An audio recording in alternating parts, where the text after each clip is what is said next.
Hello, everyone. My name is Aaron Christensen. Welcome to Horror 101 with Dr. AC. And tonight, we're going to be discussing the exploits of one of the most influential characters of one of the most influential writers, neither of which are talked about nearly as much as you would think, Professor Bernard Quatermass, from the talented pen of British author Nigel Kneale.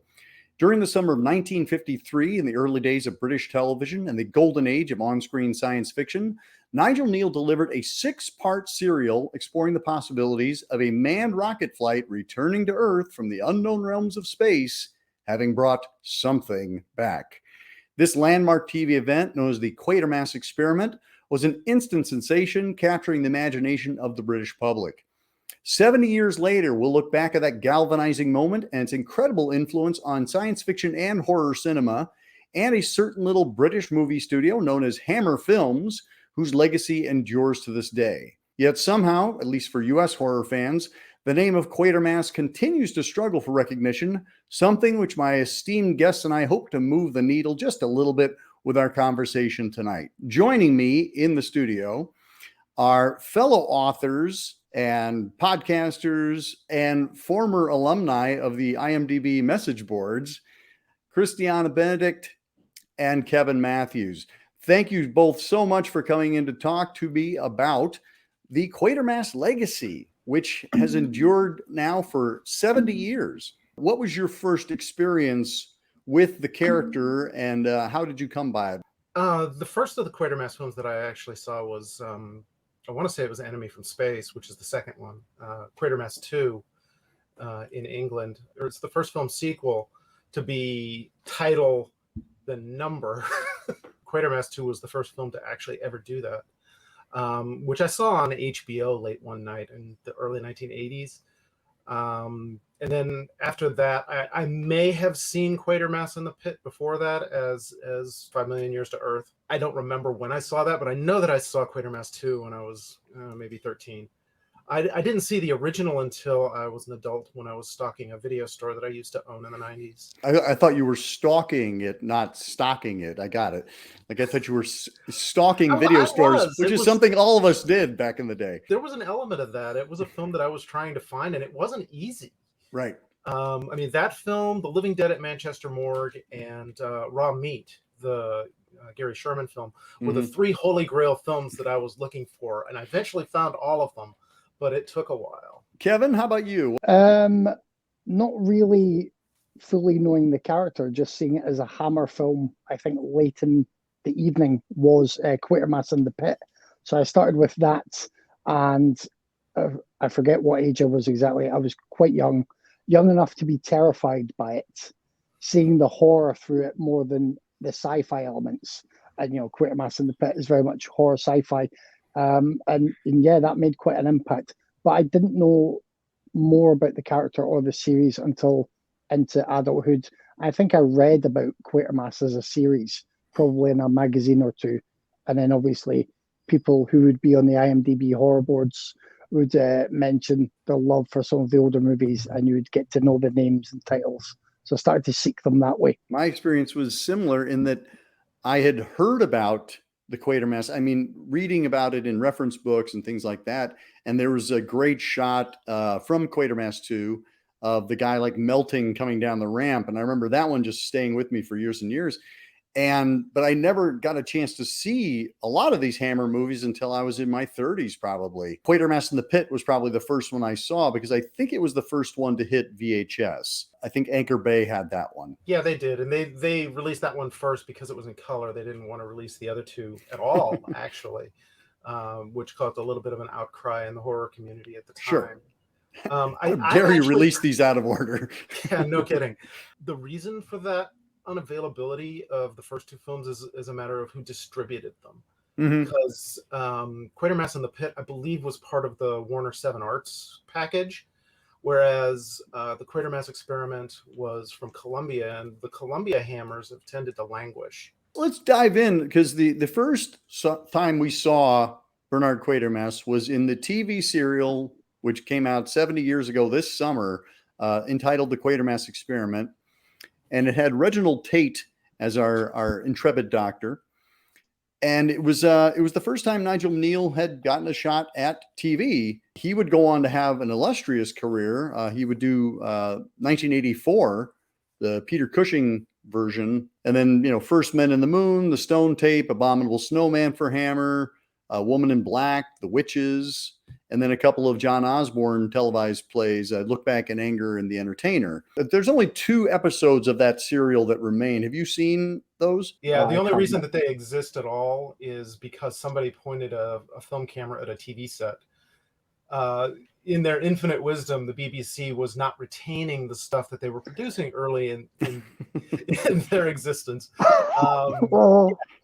And this was great for Hammer films, by the way, because they didn't retain it. That meant that there were no reruns. It was also live TV. Each segment had to run in a half-hour time slot, and in some parts of the UK, they cut off the end of it. So even if you saw it on its first broadcast, there's no guarantee you saw the end of it. Saw all of it, right? Yeah. So, I mean, this was great for Hammer because that meant that there was this pre-sold property that everybody wanted to see. I mean, the streets were empty when it was on TV because everybody was at home watching it on television. Even if you saw it, you may not have seen all of it. There was a huge market for it. Save the studio. This is how television used to be, that it was basically a film theatrical production on different sets, and you would transition while actors made their way over to a different location. It's kind of phenomenal to imagine that playing out, especially the production values. I got to watch the entirety of the Quatermass in the Pit. It's all over the place, and of course they're using existing film footage and things like that to kind of bridge the gaps, but still you would never know that this was all happening live. My impression, particularly after having seen the Hammer film, is that the BBC production was a lot talkier. You have the dialogue and you have the story. You don't really have special effects. Nigel Kneale, late in life, sort of lamented the special effects in the Quatermass Experiment. He said it was like, a couple of sticks and a pile of tripe. Okay, you have a rocket that comes back to Earth. It's part of a British experiment in trying to get men into space. This is the Cold War, after all. And when it comes back, 2 of the crew members have died horribly, and it disappeared. Disappeared, in fact. And the third has come back unable to speak and is having some sort of medical problem. His wife doesn't know what's going on, and over the course of the film, he begins to mutate and he escapes into London, and you have this big manhunt, and he's finally tracked down in the bell tower of a cathedral where Quatermass, the project leader, Bernard Quatermass, fries him with an electrical array, obviously having seen The Thing. I like the simplicity of the film version. And the only thing that exists now are the scripts, for those last 4 episodes. So we don't know how they actually played out. But the existing commentary is that it wasn't necessarily the most effective ending in history. But it was new. I mean, television was new. Special effects were new. I mean, you weren't expecting to get King Kong. Yeah. I mean, it was a gigantic hit.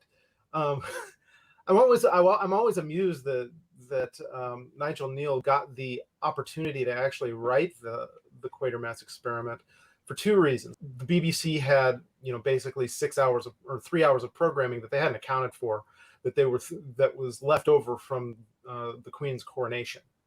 And everybody bought TVs for the Queen's coronation, so they had an audience to serve us. And there was one channel. There was one channel, right? Yeah. Exactly.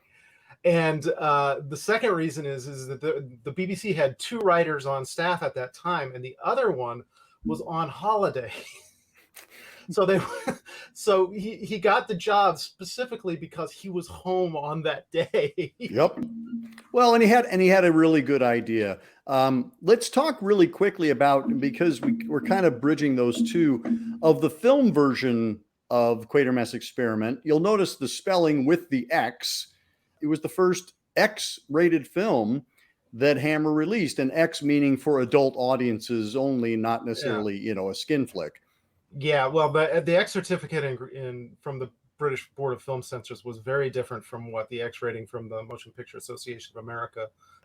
Hammer was run by a guy by the name of James Carreras, who was very much a salesman, and he decided that the X certificate, rather than limiting his audience, was going to be a badge of honor. He was going to use it to challenge the audience to see the film. The character of Bernard Quatermass in that first and in the second film as well is played by American Brian Donlevy. What are your thoughts on Brian Donlevy as Bernard Quatermass? I don't mind him, and I think he fits for the character as he is in those first two movies. But partly because of my own attachment to Quatermass in the Pit being that first viewing, and partly because of how that story plays out, I think I prefer another incarnation of Quatermass. But I think, I do think Donlevy suits the role for what he needs to be there, because the first time you meet Quatermass, he's not really got any other concerns other than, look, we need to get the results and restart this experiment, this journey. See what went wrong, let's go again. See what went wrong, let's go again. Typical headstrong scientist, and that's where he's going. And it's only as events start to snowball and he's caught up in things that he then takes a slightly different view, but he still wants to go again. Yeah, there's very much a ruthlessness to him. I don't think it would have retained as much charm if it had been completely transposed to America in some way. I think certainly nowadays, and probably at a time, a lot of the charm comes from seeing the supporting players as well, whether it's people in small roles that you know nowadays from TV appearances and many other things that they've done, or the main supporting players. So I think Donlevy's good enough, but it's the whole sort of British charm of it as well. It's a large-scale story told in small-scale chunks. Quatermass not having any name recognition in the U.S., it was released as The Creeping Unknown, which is kind of in keeping with the wave of sci-fi that was coming out in the 50s in the U.S., where like we were basically looking for anything to throw up on the drive-in screens. However, as you were saying, Christian, like Hammer really, like, this was kind of like their magic moment, was acquiring Quatermass Experiment and having a successful release with it. Yeah, when we were talking about this before the podcast, I think I described the Quatermass Experiment as the most important British horror film ever made, and I stand by that. At the time that it was released, Hammer was on the verge of bankruptcy. They had already signed a deal with the BBC to lease their facilities for Errol Flynn Theatre, and they weren't alone. The entire British film industry was in the same boat. Ealing Studios, who made all of those great comedies in the 1950s, they shuttered the same year that the Quatermass Experiment came out. Hammer had an American partner by the name of Robert Lippert, who handled the distribution rights to their films in the United States, and they had never, until the Quatermass Experiment, ever gotten a sniff for their films from one of the major studios. But the Quatermass Experiment was picked up by Columbia for I believe that the price tag that they paid for it was £100,000. The budget for the Quatermass Experiment was £40,000. So that immediately covered all of their costs, and every cent that they made in all territories subsequently was pure profit. One of the things that James Carreras did with this windfall was he sent out a survey to his exhibitors to see what was the element of the Quatermass Experiment that really appealed to the audiences that were just lapping it up. They were into the horror element, as they called it. Yeah, it's a monster movie at a certain level. Yeah, I mean, it's very much a Frankenstein movie, and there are parts of it that look like if they're cribbed directly from the Universal Frankenstein movie. There's a scene in the movie where poor Victor Caroon, who's staggering through the city, comes across this little girl by a waterfront, and you're thinking, oh my God, he's going to throw her into the canal like he's Karloff. And that little girl was played by Jane Asher, who was later one of Paul McCartney's girlfriends and starred in Mask of the Red Death. But because of the success of the horror element, that convinced Carreras to get into the horror business. As a result, the Quatermass Experiment is the first domino in a sequence that results in the entirety of British horror, period. Because before the Quatermass Experiment, British horror films really weren't a thing. I mean, Right. there were a handful of films from the 1930s with Todd Slaughter, and there was Dead of Night in the 1940s, and that's about it. And afterwards, the floodgates opened. The success of the Hammer films that followed the Quatermass experiment encouraged Gothic revivals, because that's what Hammer did, because, you know, their initial projects were Frankenstein and Dracula. The imitators latched onto the Gothic element. Right. So we had stuff like Roger Corman's, films Right. of the 1960s. We had Mario Bava's films. One of the films that kind of came alongside Quatermass Experiment and Quatermass 2 was kind of an unofficial Quatermass movie called X the Unknown. And it's the same thing. We have an American, kind of professor surrounded by all of these Brits who are dealing with, some supernatural event. Yeah, and it's written by Jimmy Sangster, and I like Jimmy Sangster, but it's a shame that it feels like what it is, which is a Quatermass imitation without Quatermass fully plotted in the middle. It's good.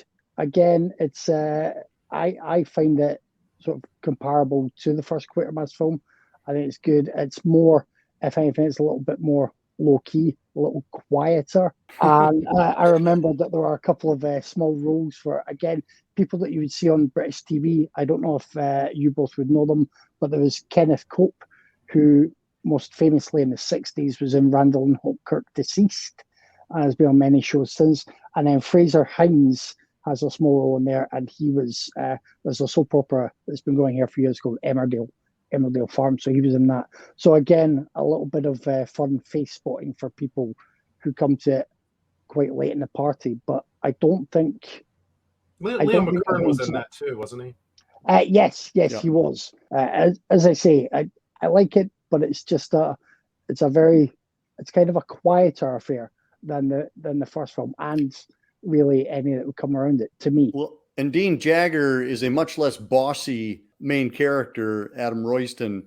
I love the fact that he, unlike Quatermass, he's right up front like, I don't know. I have no idea. Nobody knows, which is kind of charming. Like, he's not like the American, because one of the things about Don Levy, and I like the fact that he's played by an American. I like the way Don Levy plays him, is that he is just like, he's straight ahead, no nonsense.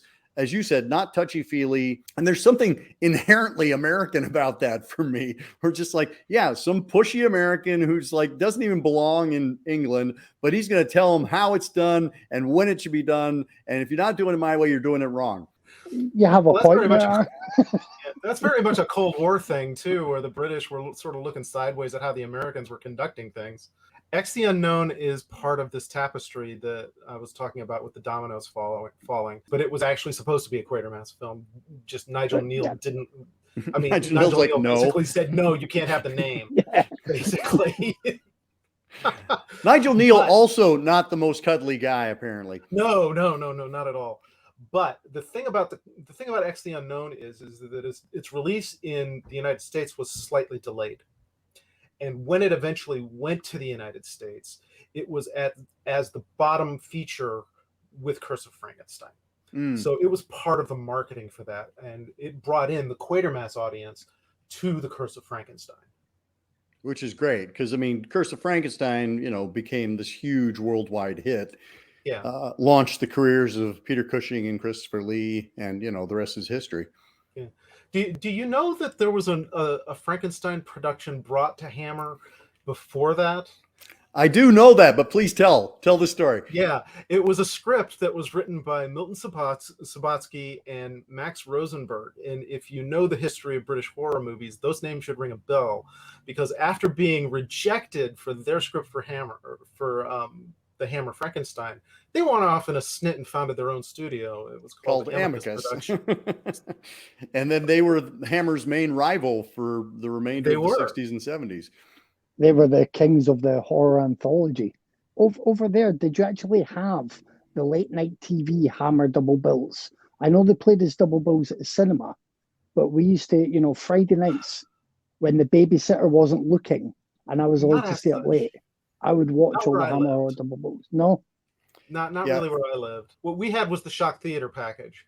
A lot of stuff got sucked into the shock theater orbit on television over the next 20 to 30 years. And that included a lot of Hammer films, but I don't think we specifically had the package double features, at least not where I lived. On this box set, there's some extras with Mark Gatiss. Actually, it may be on the Quatermass in the Pit Blu-ray now that I think about it, but they talk about those Hammer double bills and staying up late night and watching them together. I think for us, Hammer did not get as much play, at least for my late night creature features, as others. Like I came to Hammer, most of them I saw later in life via VHS and then later DVD and Blu-ray. So Quatermass 2, Quatermass is still up to his tricks. They discover some debris in a field that is near an industrial plant. And there's these little kind of weird capsules that they find that are radioactive. And there's this kind of mysterious town and industrial field that's kind of just out of the way that people don't talk about. 1955 is when the TV show came out. Yeah. So that's from whence the script derived. But, 1954 was when Invasion of the Body Snatchers, or The Body Snatchers, the novel, came out, 1954. So, there's definitely some influence going on there. There's also an influence a little bit from William Cameron Menzies' Invaders from Mars, I think. Absolutely. Absolutely. You have the same sort of, emotionless delivery of lines by people who have been possessed by aliens. I'm glad you mentioned Invaders from Mars, because that's it, where you're kind of watching everyone around you kind of turn into some, and they have that same kind of distinctive scar, whereas Invaders from Mars, it's on the back of their head. Here we see it wherever it happens to be. They get exposed to the steam escaping from those little capsules.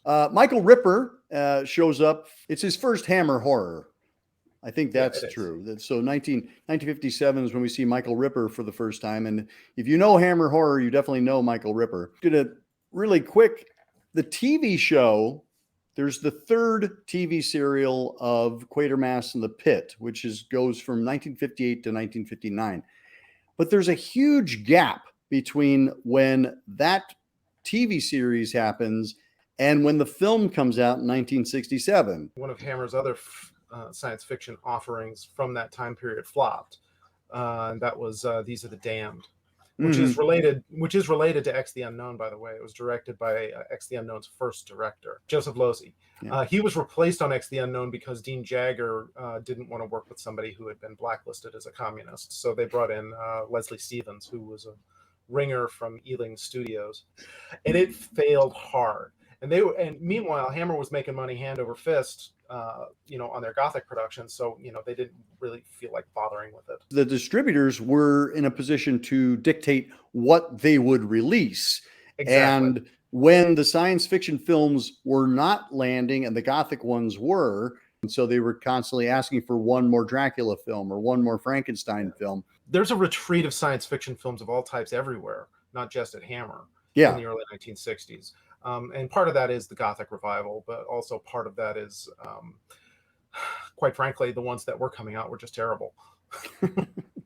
Kevin, tell us a little bit about your experience with Quatermass in the Pit, because I don't think you've seen the TV serial yet, but I know you're a fan of the film. I think I got to the film when I was, let's say, quite familiar with Hammer. So that helped as well, because I vaguely recognized so many people in there. Andrew Keir, Julian Glover, Barbara Shelley. I could know that I'd seen them in other things, even if I didn't remember from what, because I was a kid and my memory was as bad then as it is now. It felt sort of less stage-bound, bigger than the other films to me. It still does. It feels like the most cinematic of the films. And it feels like the most horror weighted of the horror sci-fis, even though you could make the argument about, what's running through the other films. It was traditionally horror. And bizarrely, although I was very young at the time, I may have actually seen Life Force before this. So I probably had an idea of where the ending was going. And Right. eight or 9-year-old me thinking, well, this is Life Force territory now.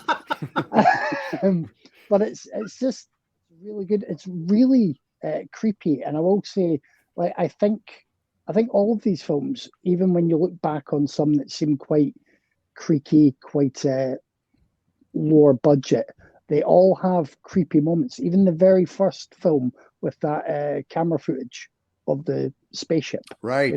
there's Right. always something throughout each one. And Quatermass in the Pit, I think most of the second half, I still feel quite a few goosebumps and think that it's quite just a really atmospheric, impressively creepy piece without having to constantly play the unnerving music or make you think you're going to get the boo jump scares. Before we talk about the plot of Quatermass in the Pit, I mean, you're absolutely right. It is the largest of the Quatermass films because they had just moved out of Bray Studios and over to Elstree, and Elstree was jam-packed, so they actually went across the street to MGM, which is where like the James Bond films were. And, so they had that whole back lot available to them because, some of those street scenes are incredible. And your reference to Life Force, I absolutely was right there with you. I absolutely saw Life Force first. And so I'm like, I think in my mind, even though, like the budget was not as big as, Tobe Hooper had to play with, in my mind, I was filling up those streets in the way that Tobe Hooper did. Like we only see like little isolated shots here and there of the big mob scenes that end the movie. What you were talking about with Nigel Kneale, it's that it's kind of intellectually terrifying. Like there's some mental horror going on. He drops ideas in that you chew on for a while, as opposed to like, it's not just a monster popping out. It's like, wait, the human condition is what's being called into play now. It's like, wait, we are who we are because of what again? People are excavating under one of London's many tube stations, aren't they? And they encounter a mysterious object and look to excavate further, find out what's in that object. Quatermass is called in to help as well. And things start to play out with hilarious results. The objects in question are first, it's a skull, and then there's other skulls found in the area, and then there's this kind of weird, what seems to be metallic that isn't made of metal object that as they excavate further looks like a spaceship. And I gotta say, the spaceship in Quatermass in the Pit, the film version, looks great. I love that design. It's right up there with the Martians from War of the Worlds for me. Yeah, it's terrific, and the little insect aliens are really terrific too. Those creeped me out when I was a kid. I saw Quatermass in the Pit way long before I saw Life Force, so I didn't have that reference. But yeah, I mean, yeah, it absolutely is Life Force. Do check out the Quatermass and the Pit TV version, because I think they play really well together. And there are some things that I think the TV version actually does better. I think the design of the aliens is actually creepier in the TV version, which really surprised me. And there are, like, when they break open the hull of the ship to see, like where the cabin is, where the aliens are found, that scene is better, I think, better executed in the TV version, because they're operating within their limitations instead of trying to create this like stained glass thing, and the plastic bugs don't necessarily look so hot. And to see a different version of it that was actually superior in some regards, I was like, wow, I didn't expect that to be the case. As cuddly and fun as Nigel Kneale is, either of you two can let me know this. What was the year that Doctor Who started? You're supposed to know that. 1964, maybe 1963. So I mean that may be, to me, that There's feels definitely an influence. as if, and also a sort of impetus to track more towards the horror than the the sci-fi elements of it as well. So that's what I felt when I would go back and see Quatermass in the Pit. But like yourself, Aaron, I've got the series, but it's queued up to watch, so I'll need to make time for that. It's well worth it. It was something, it's a 6-hour investment. And so I think that inherently, it's going to be daunting for some, but if you watch it in the kind of serial format, it really plays well. And it does a nice cliffhanger for each episode. And Andre Morell, who, Hammer fans will know from Plague of the Zombies. But it was interesting that like they didn't choose him or didn't ask him to be Quatermass and Quatermass in the Pit. And some of the prevailing wisdom was that, well, he wasn't a big enough name, but then again, Andrew Keir is not necessarily a huge name either. So I'm not sure why, but Andre Morell is terrific as Quatermass, but I also have a fondness for Andrew Keir. I don't know why I'm calling him Andrew Keir. Yeah, I love Andrew Keir on the part. I mean, I kind of like Andrew Keir on most everything. I mean, my vision of Andrew Keir is as the gun-toting monk in Dracula Prince of Darkness. For sure. And I think that part probably got him the job in Quatermass in the Pit. I think he's a terrific Quatermass. He's very much kindlier Quatermass, I think. Yeah, but he's still no nonsense. He's no nonsense, but he's not a jerk about it. Quatermass in the Pit also represents sort of an evolution of Nigel Kneale and how he thinks about science fiction and horror, because he starts to incorporate myth and superstition into the science fictional elements, and he develops that because the aliens are devils from mythology, that drive human beings mad, and that sort of gets expanded down the line in things like the stone, especially the stone tape. God, I love the stone tape, and in Halloween 3 and. No, it's I'm smiling in recognition, not in derision. Quatermass in the Pit comes out, the Hammer version comes out in 1967.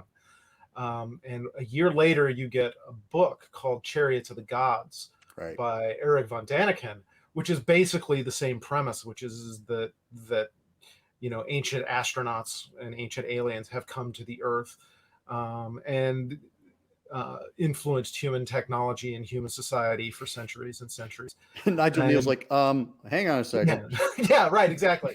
It very much segues away from the 50s model of Cold War science fiction and into a much more modern version, and just in time, because Night of the Living Dead was on the horizon. Became a whole other world, and into that world was born the Quatermass Conclusion, which was also known as Quatermass. It started off as another 6-hour TV serial just called Quatermass, but then they truncated it into a feature film length, which was Quatermass Conclusion, and that starred John Mills as Quatermass. And as you said, it feels like a natural evolution from Andrew Keir's version, because there's no way that Brian Donlevy turned into Andrew Keir, but I can absolutely see Andrew Keir growing into John Mills. He's just kind of disillusioned by life and by the state of humanity, and he's kind of just retreated from everything.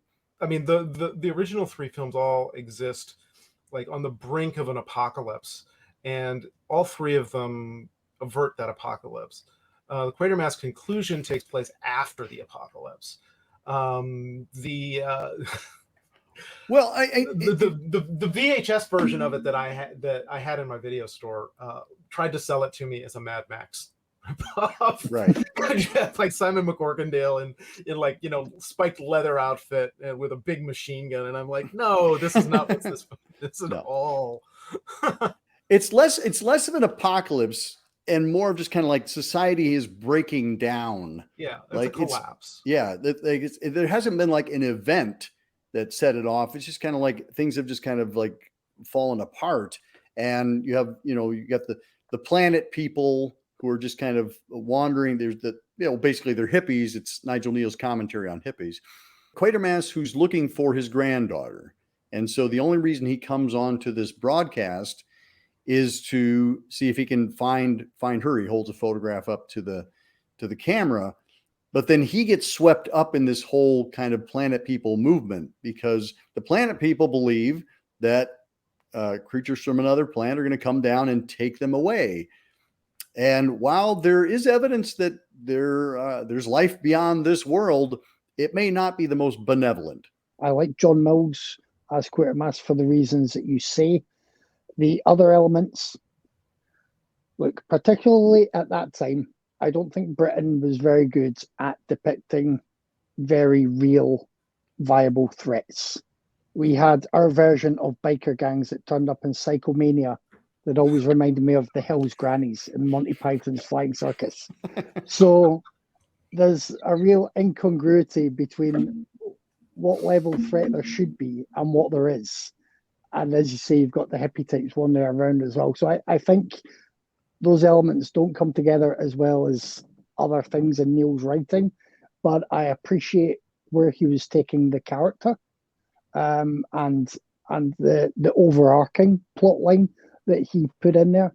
And he's still very much, Nigel Kneale has always written entertaining fare that doesn't necessarily talk down to you every other minute, but isn't muddled in complete psychobabble for many, many scenes. So I could still appreciate all that, and I enjoyed it enough, but particularly for us being allowed, into that sunset journey with the character. Yeah, because it does take us all the way. It goes all the way to the end. And I would say there's a pessimism throughout the Quatermass films, but that pessimism feels really kind of deep and thick throughout the Quatermass conclusion. England was not in good shape in the 1970s at all, which is what gives rise simultaneously to punk rock and Thatcherism. I agree that the winding down feeling is very present, but I also think that Kneale has missed his moment a little bit. He's writing his opinions on the hippies, but the hippies were the ones that were voting for Margaret Thatcher. The custom at that particular time was to demonize the punk rockers instead, and they're not really the element that is what's being satirized by the planet people. This was not done live, obviously. This is it's a mini series, that's set up and it has some pretty impressive production values. It does, yeah. It's a very attractive film. It was nice to see them take the time with it. I haven't seen the Quatermass conclusion, the feature film version, in a while, so I don't remember what gets left out. But I do like the developing characters. I like the fact that we get to spend time with people. And that was something I enjoyed about the Quatermass in the Pit TV version, was that you really get to understand these relationships, and you get to, like, the difference between the relationship with Colonel Breen and Professor Quatermass. In the film, it's inherently and immediately and consistently antagonistic. Whereas in the TV version, there's kind of a grudging back and forth, and they both kind of listen to each other, and they end up on opposite sides of the argument most of the time, but it's a very different relationship.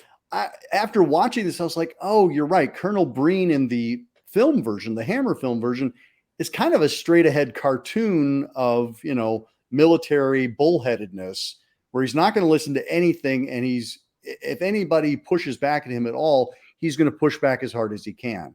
And you don't get that sense. And that's something I liked about this 79 version, is that we spend time with these characters and we get to know a little bit more of their nuance. And then we kind of don't hear from Quatermass for a while.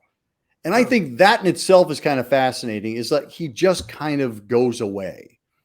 And he becomes forgotten among horror fans too, which is depressing. I looked to see where the Quatermass Experiment, the first film, ranks on the list of the greatest horror films of all time, as compiled by They Shoot Pictures, Don't They? And both of the sequels are very far above the original item, and none of them is in the top 200. Right. Well, I would say that if you made a list of top Hammer films, I don't imagine they would be in the top 10 or 20 for most people. Likely not, because they're very different from what we think of as the Hammer horror film. They were also absent from home video for a very long time. They did not get scooped up in the 1980s when the VHS boom was happening. I had to seek them out when I was an adult. Even in England, wanting or to not see England, more. but in Yeah, Great Britain. Yeah, and I think although they are the movies, I think it is tied with this origin in TV, because they've just been sort of left. The BBC, there's a two-pronged thing here. TV was seen, back when Quatermass started, as a disposable medium, and ironically, just filler content being put on there for audiences. And also, BBC have been terrible right up until this day at properly archiving material and also getting it back out there, which I'll mention when we come to the last installment. But I don't think they never seemed to appear on the schedules when I was looking for them. So I can't recall if there were even decent DVDs. I think maybe I had to scour YouTube, look through some nefarious sites to seek them out. Occasionally you might get a Hammer set that had some Quatermass on them, but again, it would mainly be Quatermass in the Pit. Right. And the Hammer box set that everyone bought around about the turn of the century in the UK, that was going down to about £20 for 20 odd movies. It was Quatermass in the Pit that was the main Quatermass film in there. That was it. Right, which is kind of a strange introduction to the character. I think you bring up a really good point, Kevin, is that perhaps for the audience in Great Britain, it is seen as a beloved television moment, as opposed to, the feature films, even though, as Christian has been pointing out, like the feature films are really wildly influential. And so it's interesting that there isn't more of a love for them and wanting them to continue to move forward as well. Yeah, I mean, Christian's convinced me. If it wasn't for the first Quatermass movie, Hammer might have just been making On the Buses and other TV movies, because that's where they would have got some money. But I think it's the television, property origins that seem to have left it just floating around and not given due sort of respect, due care over the years. I mean, I don't think even now we could find a really nice presentation of the first few movies. I don't know about over your way. You've maybe got some nicer releases there, but again, here it's still probably Quatermass in the Pit. Yeah, we got pretty good releases of Quatermass Experiment, and Quatermass 2 was put out by Shout Factory. Quatermass Experiment, I think, is put out by Kino Lorber, and then Quatermass in the Pit was also Shout Factory. So we've got 3 really nice Blu-rays that have, commentary tracks and featurettes and things like that. So I would like to think that such things also exist on that side of the pond, but maybe not. Maybe I'm just not seeing them on my many shopping excursions. But get yourself an all-region Blu-ray player, and that's right. You have to watch your UK stuff on via the US release. I'm not shopping all region. I would just be homeless. My bank balance could not take it. On that note, let's talk about our final venture into the Quatermass universe, which is the Quatermass Experiment from 2005. It was another live TV venture. Like they recreated the original television experience of shooting it live in real time. Jason Fleming is our Bernard Quatermass this time around, which is, again, I don't know how old Brian Donlevy was when he played it, but Jason Fleming seems really young to be this hotshot rocket scientist, or maybe that's as it should be. I don't know. Everybody in the cast seems really young, because you also have like David Tennant in a supporting role, and Mark Gatiss is in a supporting role. What was interesting to me was how they cut the script, because it's still not the same length as the original, because it runs 2 hours, and the original was 3. It was an awful lot more recognizable as the same sort of thing as the original production, just because of the strictures of live television. So they're going back to relying on the pre-filmed inserts that they could broadcast while they changed the set. I kind of like to think that this was a dry run for reviving Doctor Who. I mean, you have a lot of the same talent involved. And when Doctor Who shows up again in 2007, 2008, somewhere thereabouts, I haven't been keeping track of that. Is that the Eccleston version? The Eccleston version, yeah. Okay.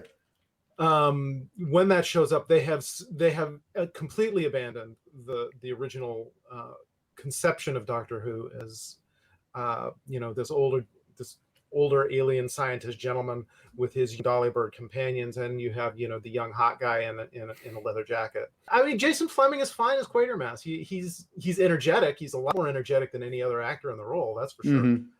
And the entire time I'm watching the thing, I'm thinking to myself, the best actor in this film or in this production has the most thankless part. And the most thankless part is Karun's wife. Right. Which is a part in the original Hammer film was, such a throwaway that they didn't even let the actress who played her speak in her own voice. She was completely dubbed. That actress was also that was Robert Lippard's girlfriend. So that was Robert Lippard's girlfriend, yeah. But in the 2005 version, you have Indira Varma as Karun's wife, and I'm like, why the hell are you not letting her play Quatermass? Right. That would have been fun. Karun actually has lines in the teleplay, whereas in the film version, he's mute. And a fun fact is that, Duncan Lamont, who played the original Karun, he shows up as the guy who's drilling into the spaceship in Quatermass in the Pit. So that was a fun callback. But yeah, seeing Karun as a character who can speak, because we get to hear him speak German, because he turns out that he's kind of absorbed their intellect. I thought that was a really fun device, and I was like, oh man, I never have seen that before. Yeah. It's a very different, it's a much more intellectual kind of monster. It's the difference between the James Whale Frankenstein and the Mary Shelley Frankenstein. Mary Shelley Frankenstein is quoting Milton, for crying out loud. Right. I didn't mind this production. It does feel like the limitations of the live telecast are kind of its worst enemies, even though that's kind of the novelty of it. Yeah, I didn't mind this, but as I alluded to earlier, this was the most difficult one for me to find. When we were getting ready to watch the Quatermass productions, and that's, that seems ridiculous. It was back in 2005. It was a TV production, and it's probably easier for you to find over your way than it was for me to find over here. It doesn't have a commercial release here. Oh, really? Yeah, I found it on the dark web. Yeah, well, even the many streaming sites for some of the other Quatermass content, there's a streaming site here called BritBox, which funnily enough is mainly British TV and films. And they have a lot of Doctor Who on there, for example. And Doctor Who got to go for quite a long time because the BBC was able to, I think they had to have so much content that could count as educational. So they managed to get extra funding that way. So it's interesting. I think you're right again, Christian, that this is maybe a dry run for the new incarnation of Doctor Who, to see what that is. But there is a lot here to like. I'm a little bit harsh on Fleming. I think he's been better in other roles and doesn't sort of suit the role of Quatermass. I did like Adrian Dunbar, who plays Lomax. I did like David Tennant, and I did like Indira Varma, you said, Christian, who plays Karun's wife. She was very good. I liked the change of finale setting from Westminster Abbey to Tate Modern. That was quite good, obviously helpful for them setting everything up. But, it was one to admire more than enjoy in the same way as the original.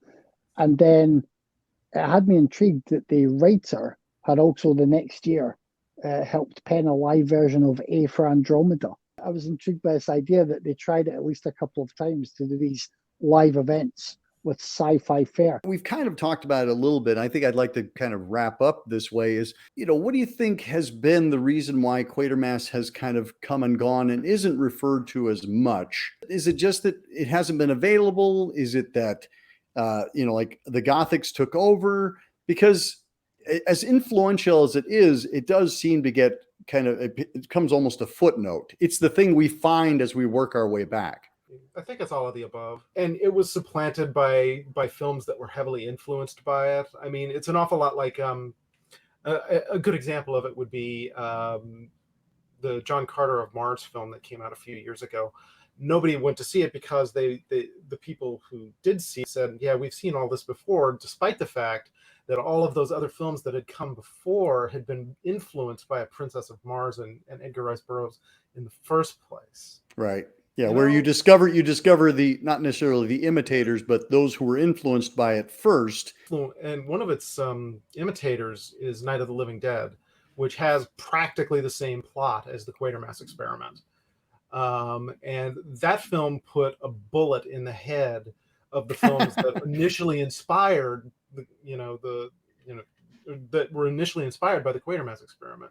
I would also say in the 50s and 60s, it was easier to have the idea of a scientist as a maybe stern but a shiny hero and potential savior, whereas now we know that they seem to be not as likely to be potential saviors at times, or we view them more with suspicion or wonder about what's being meddled with in labs and what's going on with the innovations that are coming out. So that also changes the character, because the last live version, and I know I am looking at this as a 2005 piece, but it felt already more dated than that. It felt like a period piece. And perhaps because it was staying true to the essence of the characters as they had been when created. Well, thank you all so much. I know there's a lot more to talk about, but hopefully, viewers will be inspired to go and dig a little bit deeper.